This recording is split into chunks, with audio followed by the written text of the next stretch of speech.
रतनने बघितलं तर घोंगडीच्या आत फक्त धड होतं, पण त्या धडाला मुंडकच नव्हतं.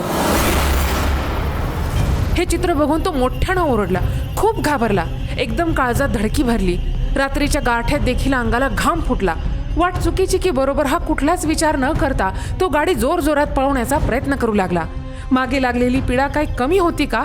त्यात भरीत भर पुढे काही अंतरावर गाडी आपोआप बंद पडली. वाचवा वाचवा म्हणत जोरजोरात गाडीची किक मारू लागला, पण अंगात मात्र त्राण न उरल्यानं आवाजही म्हणावा तसा फुटेना. तोच कानावर पुन्हा विचित्र हसण्याचा आवाज आला. मागे वळून बघतो तर काय, ते घोंगडी परिधान केलेले धड त्याच्याच मागे गाडीवर बसलेलं होतं.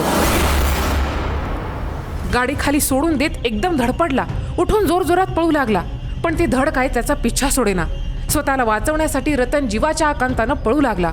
ओर फुटायची वेळ आली तरी कोणीच मदतीला धावून येईना. तोच पुढे एका खांबाला जाऊन धडकला आणि खाली पडला. पुन्हा जीव एकवटून उठून बसला. एक नजर त्यानं मागे बघितलं. मागावर असलेला कंदील आता दिसेनासा झाला होता.